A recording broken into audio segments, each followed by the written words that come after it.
Hi dear student, how are you? Today I am going to start unit second sports and nutrition topic minerals. So all of you know that minerals are very important components or nutrients in our diet. These all minerals are also work as a defensive food in our diet. So we should take these minerals in proper proportion in our diet. It's very important. So dear student, first of all you have to understand what is minerals. Minerals contain certain animal elements required by our body. They are needed in small quantities, but they are very essential for proper growth and development of the body. So look at that minerals contain certain elements required by our body. They are needed in a small quantities, but they are very essential for proper growth and development of the body. Their deficiency causes certain disease.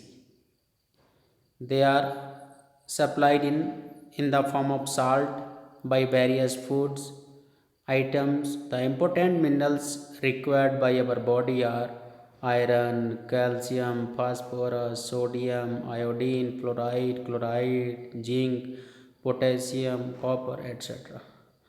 So these all minerals are very essential for our body, for our growth and development, and causes the deficiency causes their certainty. There are the many kinds of disease that can be the deficiency of these minerals. So first of all, you have to read about the calcium.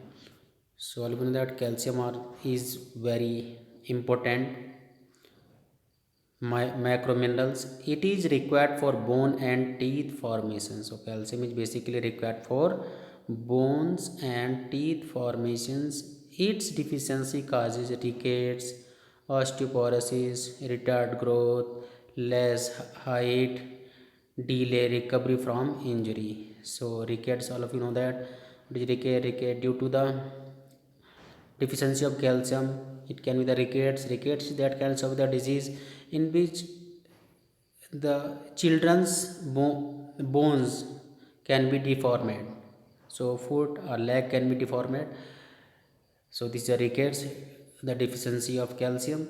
Osteoporosis, this also the can be formed basically osteoporosis.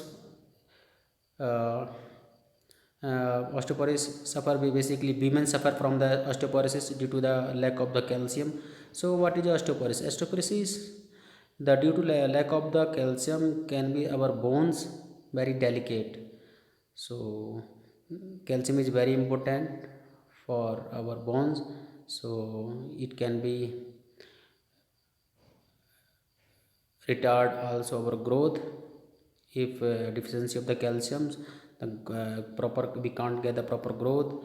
And next, less height, the proper height also we can't get. So that's why calcium is very important. You know that the bones are the bones are making framework for the body.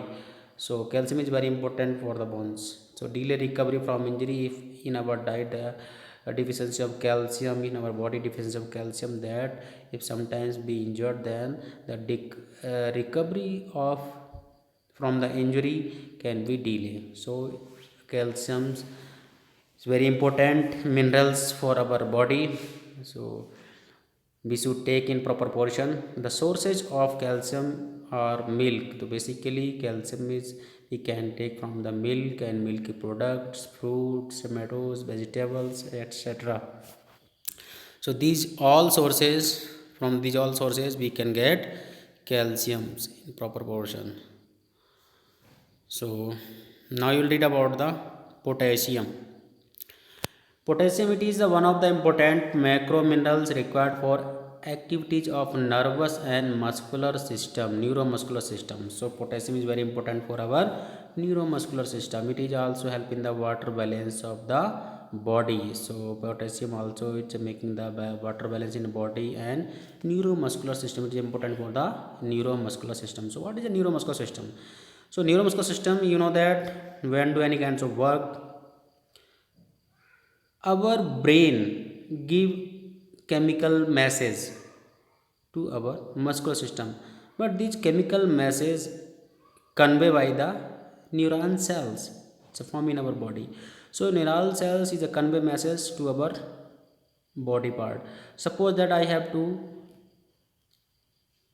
up my hand, so my brain give to order to my hand and go upside. So neuromuscular system is very important for our body. So potassium help and improve the our neuromuscular activities. So it is also helping the water balance of the body. The sources of potassium we can get from the dried apricots, white beans, leafy greens, and potatoes, acorns, squash, bananas. These all kinds of sources we can get the potassium.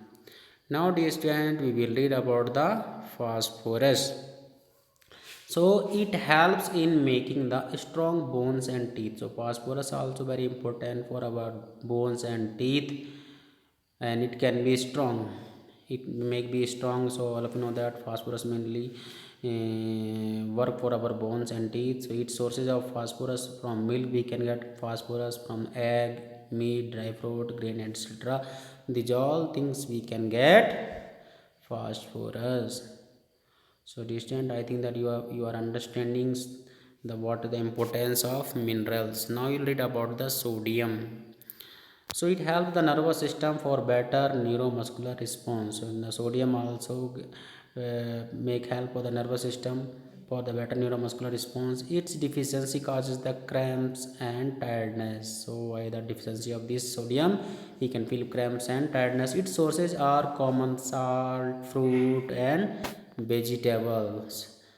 So sodium is also very important for our body. So you know that the central nervous system, it's a working in our body. Muscular system you are watching in figure. So for the muscular system, the nervous system is mainly convey the message. Next you will read about the iron. So it is required for the formation of hemoglobin. So iron basically is make the formation of the hemoglobin. What is the work of the hemoglobin? Hemoglobin carry oxygen in blood, to different parts of the body. So deficiency of iron lead the anemia. So by deficiency of iron, it can be anemia. Anemia is the lack of the hemoglobin or lack of the blood in body. So the sources of iron are green leafy vegetables, egg, meat, etc. We can get the iron from the basically from green leafy vegetables and egg and meat. So very important. Iron is very important minerals for our formation of hemoglobin. Now the student, you will read about the iodine. So its deficiency causes goiter, in which the thyroid glands swell, by which breathlessness and weakness is experienced by the person. So iodine is very important. Basically we take iodine from our food and iodized salts, seafoods and iodized salt. So you know that the deficiency of iodine, we one disease is named goiter. And what's a goiter? Going in this, the goiter, the thyroid glands can be swell, and at that time we can feel the breathlessness and weakness also. So iodine is also very important in our diet. So we should take the salt, iodized salt we should take in our diet. Next, distant fluoride. It keeps teeth and nails healthy. So by the fluoride, it say keep the teeth and nails healthy. Its sources are onion, spinach, vegetables, etc. So fluoride also the very important minerals for our teeth, nails, for the teeth and nails. Next is distant chloride. It helps the body to fight against the infection and proper function of skin. It is found in milk, egg, meat, etc. So chloride is also the fight against the infection, proper and function of the skin. So these all kinds of the minerals are very important for our body, so we should take all kinds of minerals in proper proportion in our diet. And basically there are the many sources from where we can get these minerals, so we should take it in daily basis. We should use the daily basis uses of the sources of these all kinds of the minerals. So these are very important for our body development and growth and development. So dear student, I think that you have understood about this topic minerals.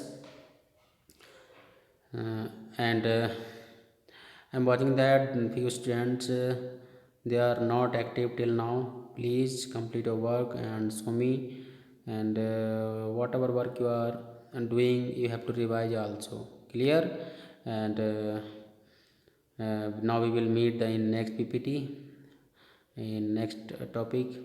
So dear student, please take care and complete your work and show me. Okay, thank you. Bye bye.